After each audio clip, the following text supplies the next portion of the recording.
वंदे मातरम का बहुत कुछ जुड़ाव बिहार से भी रहा है महोदय। बिहार के मुजफ्फरपुर में ही उस घटना को हम लोग नहीं भूल सकते हैं जब 18 साल के युवा क्रांतिकारी खुदीराम बोस ने वंदे मातरम बोल करके हंसते हंसते फांसी के फंदे को गले लगा लिया था। ये मुजफ्फरपुर में ही हुआ था। इतिहास गवाह है कि जब खुदीराम बोस शहादत दे रहे थे तो पूरा मुजफ्फरपुर शहर बिहार में वंदे मातरम के नारों से गूंज उठा था।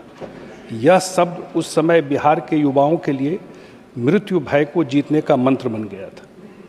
जो हमारे पहले राष्ट्रपति थे, बिहार से ही थे, राजेंद्र बाबू, उन्होंने भी 24 जनवरी 1950 को संविधान सभा में घोषणा की थी कि वंदे मातरम को जनगण मन के समान ही दर्जा और सम्मान प्राप्त होगा। बिहार ने इस गीत को केवल गाया नहीं बल्कि जिया है और इसे संवैधानिक सम्मान भी दिलवाया है। उसी बिहार में जब 100 वर्ष के बाद 1975 में आपातकाल लगा तो उसी बिहार से आपातकाल के खिलाफ जयप्रकाश नारायण जी का आंदोलन शुरू हुआ।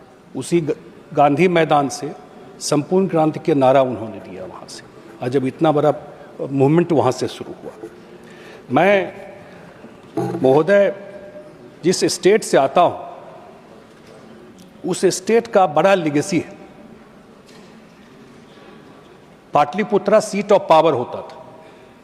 जब पाटलिपुत्रा था तो पाटलिपुत्रा से लेके कांधार तक राज्य चलता था।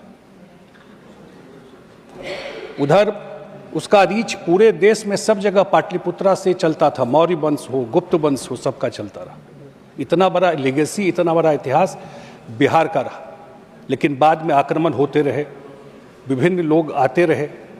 लेकिन जब इंडिपेंडेंस हुआ उसके बाद कहीं न कहीं जो बेस्ट गवर्नड स्टेट बिहार था, फ्रीडम स्ट्रगल में इतना बड़ा योगदान बिहार का रहा, बिहार पिछड़ते चला गया। हमारे साथ झारखंड भी था। इतना मिनरल्स झारखंड में था। भारत सरकार की पॉलिसी थी फ्रेट इक्वलाइजेशन पॉलिसी। वो ऐसी पॉलिसी थी कि बिहार में कोई इंडस्ट्री नहीं लगा, बिहार गरीब होते चला गया।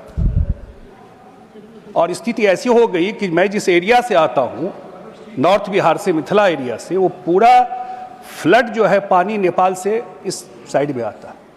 कभी भी उसके लिए कोई इनिशिएटिव नहीं लिया गया कि इस फ्लड के कोई, जो पूरा नॉर्थ बिहार 2/3 पार्ट है बिहार का।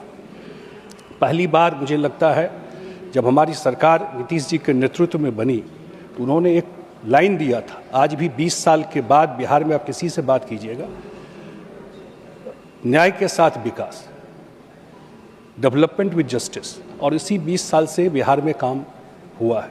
20 साल के बाद भी लोग बहुत तरह की बात कहेंगे, लेकिन 20 साल के बाद भी अगर बिहार में इतने बड़े मैंडेट से सरकार आती है तो यही justice with development, development with justice जो 20 साल से बिहार ने किया है कि गांव में गरीब तक, नीचे तक डेवलपमेंट का काम पहुंचा, वो उसका रिजल्ट था कि 20 साल के बाद भी आज हम 200 से ज़्यादा सीट जीत करके बिहार में आए हैं।